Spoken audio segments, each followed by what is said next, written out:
ओम शांति।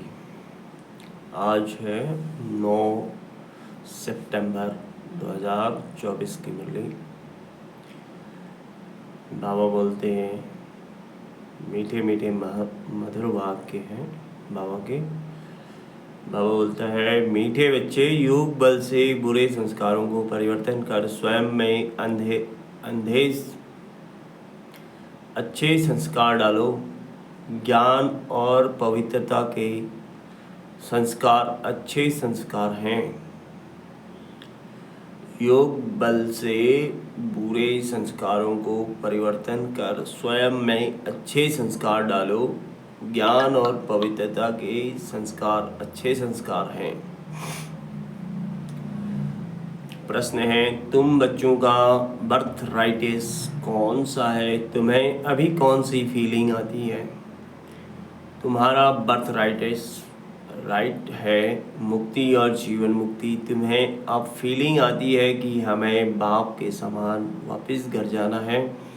तुम जानते हो बाप आए हैं भक्ति का फल मुक्ति और जीवन मुक्ति देने। अभी सबको शांति धाम जाना है, सबको अपने घर का दीदार करना है। ओम शांति। मनुष्य बाप को सच्चा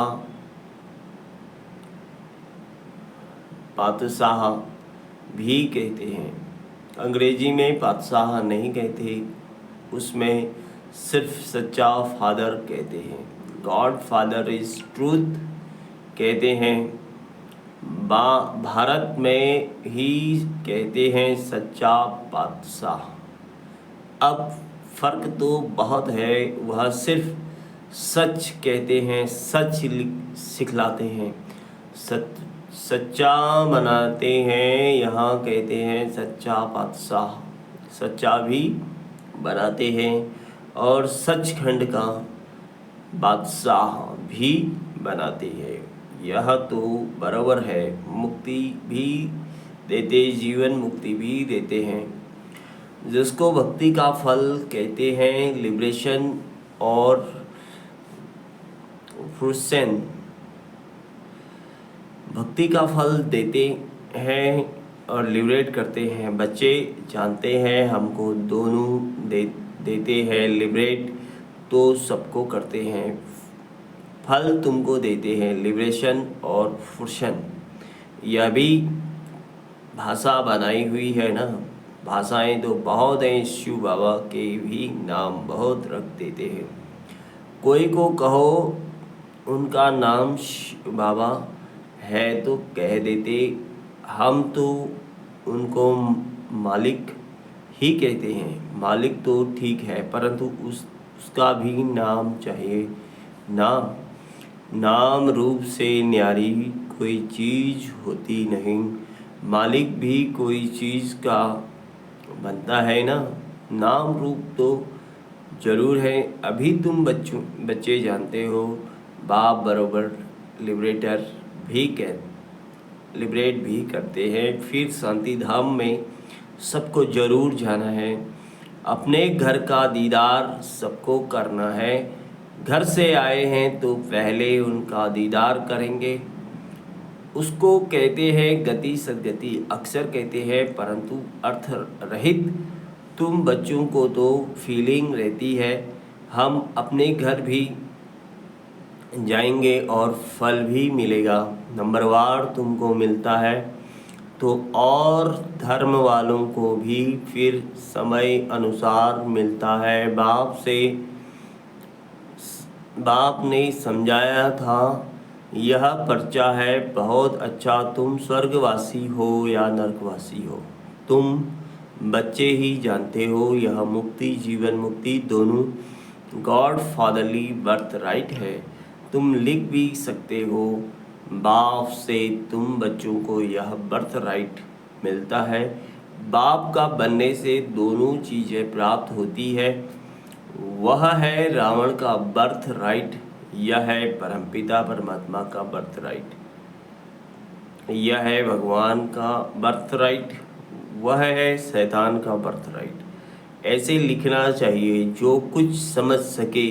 अब तुम बच्चों को हेवन स्थापन करना है। कितना काम करना है। अभी तो जैसे बेबीज हैं, जैसे मनुष्य कलयुग के लिए कहते हैं कि अभी बेबी बच्चा है, बाप कहते हैं सतयुग की स्थापना में बेबी है, अभी तुम बच्चों को वर्षा मिल रहा है। रावण का कोई वर्षा नहीं कहेंगे, गॉड फादर से तो वर्षा मिलता है, वह कोई फादर थोड़ी है उनको रावण 5 विकार को तो शैतान कहा जाता है। शैतान का वर्षा क्या मिलता है, 5 विकार मिलते हैं, सो भी ऐसा करते हैं, तमो प्रधान बन जाते हैं। अब दशहरा कितना मनाते हैं, सेरेमनी मनाते हैं, बहुत खर्चा करते हैं, विलायत में भी निमंत्रण दे बुलाते हैं। सबसे नामी ग्रामी दशहरा मनाते हैं। मैसूर का पैसे वाले भी बहुत हैं, रावण राज्य में पैसा मिलता है तो अकल ही चट हो जाती है। बाप डिटेल में समझाते हैं, इनका नाम ही है रावण राज्य, उनको फिर कहा जाता है ईश्वरीय राज्य। राम राज्य कहना भी रॉन्ग हो जाता है। गांधी जी राम राज्य चाहते थे, मनुष्य समझते हैं। गांधी जी भी अवतार थे, उनको कितने पैसे देते हैं, उनको भारत का बापूजी कहते थे। अब यह तो सारे विश्व का बापू है। अभी तुम यहाँ बैठे हो, जानते हो कितनी जीव आत्माएं होंगी। शरीर तो विनाशी है, बाकी आत्मा है अविनाशी। आत्माएं तो ढेर हैं, जैसे ऊपर में सितारे रहते हैं ना, सितारे जास्ती हैं या आत्माएं जास्ती हैं, क्योंकि तुम हो धरती के सितारे, वह है आसमान के सितारे। तुमको देवता कहा जाता है, वह फिर उनको भी देवता कह देते हैं। तुमको लकी सितारा कहा जाता है ना। अच्छा, इस पर फिर आपस में डिस्कस करना। बाबा अभी इस बात को नहीं छोड़ते हैं।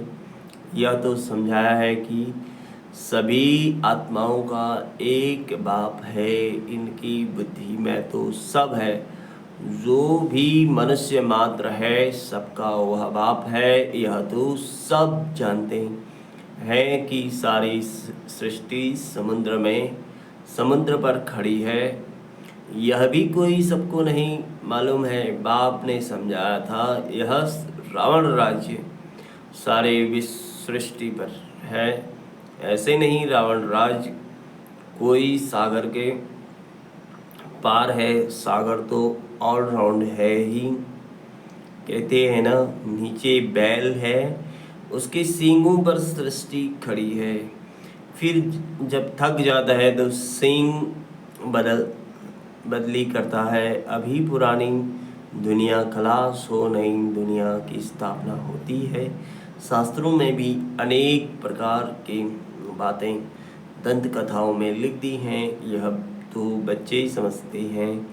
यहाँ सब आत्माएं शरीर के साथ हैं, उनको कहते हैं जीव आत्माएं। वह जो आत्माओं का घर है, वहाँ तो शरीर नहीं, उनको कहा जाता है निराकारी। जीव आकारी है, इसलिए साकार कहा जाता है। निराकार को शरीर नहीं होता है। यह है साकारी सृष्टि, वह है निराकारी आत्माओं की दुनिया। इसको सृष्टि कहेंगे। उनको कहा जाता है इनकॉर्पोरियल वर्ड। आत्मा अब शरीर में आती है, तब यह चुरपुर चलती है, नहीं तो शरीर कोई काम का नहीं रहता। तो उनको कहा जाता है निराकारी दुनिया। जितनी भी आत्माएं हैं, सब पिछाड़ी में आनी चाहिए, इसलिए उनको पुरुषोत्तम संगम युग कहा जाता है। सब आत्माएं जब यहाँ आ जाती है तो वहाँ फिर एक भी नहीं रहती है। वहाँ जब एकदम खाली हो जाता है, तब फिर सब वापस जाते हैं।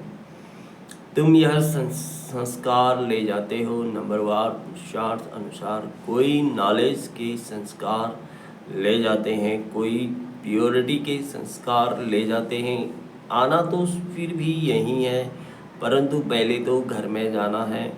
वहाँ है अच्छे संस्कार, वहाँ यहाँ है बुरे संस्कार। अच्छे संस्कार बदल कर बुरे संस्कार हो जाते हैं, फिर बुरे संस्कार योग बल से अच्छे होते हैं। अच्छे संस्कार वहाँ ले जाएंगे। बाप भी पढ़ाने के संस्कार हैं,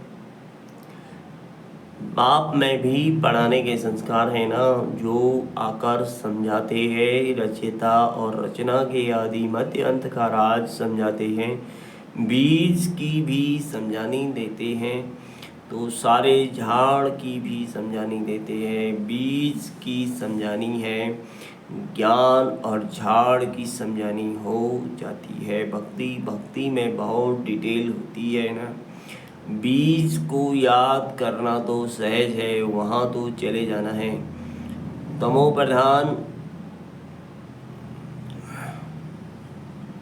वहाँ चले जाना है। तमो प्रधान से सतो प्रधान बनने में थोड़ा ही समय लगता है, फिर सतो प्रधान से तमो प्रधान बनने में 5000 वर्ष लगते हैं। एक्यूरेट यह चक्र बड़ा एक्यूरेट बना हुआ है, जो रिपीट होता है रहता है, और कोई यह बातें बता ना सके, तुम बता सकते हो। आधा आधा किया जाता है, आधा स्वर्ग आधा नर्क। फिर उनका डिटेल भी बताते हैं। स्वर्ग में जन्म कम, आयु बड़ी होती है। नर्क में जन्म जास्ती, आयु छोटी होती है। वहाँ है योगी, यहाँ है भोगी, इसलिए यहाँ बहुत जन्म होते हैं। इन बातों को दूसरा कोई नहीं जानता। मनुष्यों को कुछ भी मालूम नहीं है। कब देवताएं थे, वह कैसे बने, किसने समझदार कितने समझदार बने हैं, यह भी तुम जानते हो। बाप इस समय बच्चों को पढ़ाकर 21 जन्मों के लिए वर्षा देते हैं, फिर यह तुम्हारे संस्कार रहते नहीं। जैसे राजाई के संस्कार होते हैं, तो ज्ञान की पढ़ाई से संस्कार पूरे हो जाते हैं। फिर यह तुम्हारे संस्कार रहते नहीं। जैसे राजाई के संस्कार होते हैं, तो ज्ञान की पढ़ाई से पढ़ाई के संस्कार पूरे हो जाते हैं। यह संस्कार पूरे हुए तो नंबरवार पुरुषार्थ अनुसार रुद्रमाला में पिरो जाएंगे, फिर नंबरवार आएंगे पार्ट बजाने। जिसने पूरे 84 जन्म लिए हैं, वह पहले आते हैं। उनका नाम भी बतलाते हैं। श्री कृष्ण तो है फर्स्ट प्रिंस ऑफ हेवन। तुम जानते हो, सिर्फ एक थोड़े ही होगा, सारी राजधानी होगी ना। राजा के साथ तो फिर प्रजा भी चाहिए। हो सकता है एक से दूसरे पैदा होते ही जाएं। अगर कहे 8 इकट्ठे आते हैं, परंतु श्री कृष्ण तो नंबर 1 में आएगा ना। 8 इकट्ठे आते हैं, तो फिर श्री कृष्ण का इतना गायन क्यों? यह सब बातें आगे चलकर समझाएंगे। कहते हैं ना, आज तुमको बहुत गुह्य बातें सुनाता हूँ, कुछ तो रहा हुआ है ना। यह युक्ति अच्छी है, इसलिए बात में देखो नहीं समझते हैं तो बोलो हमारी बड़ी बहन उत्तर दे सकती है, या तो कहना चाहिए अभी बाप ने बताया नहीं है। दिन प्रतिदिन गुह्य सुनाते हैं। इस कहने में लज्जा की बात नहीं, इस कहने में लज्जा की बात नहीं। गुह्य पॉइंट्स जब सुनाते हैं तो तुमको सुनकर बहुत खुशी होती है। पिछाड़ी में फिर कह देते हैं मन मना भाव मध्याजी भाव। अक्सर भी शास्त्र बनाने वाले ने लिखा है मूझने की जो ज़रूरत नहीं है। बच्चा बाप का बना और बेहद का सुख मिला, इसमें मनसा वाचा कर्मणा पवित्रता की ज़रूरत है। लक्ष्मी नारायण को बाप का वर्षा मिला ना, वह पहले नंबर में है। जिनकी भी पूजा होती है अपने को भी देखो, हमारे में ऐसे गुण हैं, अभी तो बेगुण है ना। अपने अवगुणों का भी किसको पता नहीं है। अभी तुम बाप के बने हो जो जरूर चेंज होना पड़े। बाप ने बुद्धि का ताला खोला है, ब्रह्मा और विष्णु का भी राज समझाया है। यह है पतित, वह है पावन।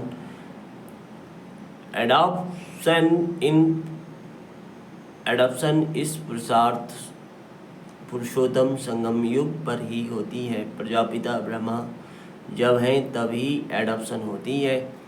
सतयुग में तो होती नहीं। यहाँ भी किसको बच्चा नहीं होता तो फिर अडॉप्ट करते हैं। प्रजापिता को भी जरूर ब्राह्मण बच्चे चाहिए। यह है मुख वंशावली, वह होते हैं कुख वंशावली। ब्रह्मा तो नामी ग्रामी है, इनका सरनेम ही बेहद का है। सब समझते हैं प्रजापिता ब्रह्मा आदि देव हैं, उनको अंग्रेजी में कहते हैं ग्रेट ग्रेट ग्रैंडफादर। यह है बेहद का सरनेम, वह सब होते हैं हद के सरनेम। इसलिए बाप समझाते हैं यह जरूर सबको मालूम होना चाहिए कि भारत बड़े ते बड़ा तीर्थ है जहाँ बेहद का बाप आते हैं। ऐसे नहीं सारे भारत में विराजमान हुआ। शास्त्रों में भी मगध देश लिखा है, परंतु नॉलेज कहाँ सिखाई। आबू में कैसे आए, देलवाड़ा मंदिर भी यहाँ पूरा यादगार है। जिन्होंने भी बनाया उन्हों की बुद्धि में आया है, बैठकर बनवाया। एक्यूरेट मॉडल तो बना ना सके, बाप यहाँ ही आकर सर्व की सदगति करते हैं। मगध देश में नहीं, वह तो पाकिस्तान हो गया।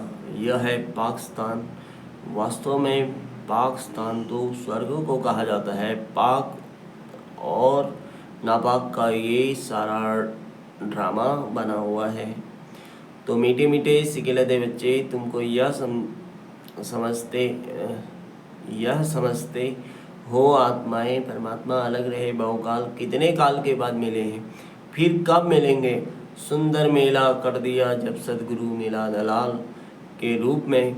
गुरु को बहुत बहुत है ना, इसलिए सदगुरु कहा जाता है। स्त्री को जब हथियाला बांधते हैं तो भी कहते हैं यह पति तुम्हारा गुरु है, ईश्वर है। पति तो पहले पहले नापाक बनाते हैं, पति तो पहले पहले नापाक बनाते हैं। आजकल तो दुनिया में बहुत गंदा लगा पड़ा है। अब तुम बच्चों को बुलबुल बनना है, तुम को पक्का पक्का हथियाला बाप बांधते हैं। यूँ तो शिव जयंती के साथ ही रक्षाबंधन हो जाता है। गीता जयंती भी हो जानी चाहिए। श्री कृष्ण की जयंती थोड़ा देरी से नई दुनिया में हुई है। बाकी त्योहार सब समय के हैं। राम नवमी कब हुई यह भी कोई को पता नहीं है। पता है क्या? तुम कहेंगे नई दुनिया में 1250 वर्ष के बाद राम नवमी होती है। शिव जयंती, कृष्ण जयंती, राम जयंती कब हुई यह कोई भी बता नहीं सकते। तुम बच्चे भी अभी बाप द्वारा जान गए हो, एक्यूरेट बता सकते हो। गोया सारे दुनिया की जीवन कहानी तुम बता सकते हो। लाखों वर्ष की बात थोड़े ही बता सकते हो।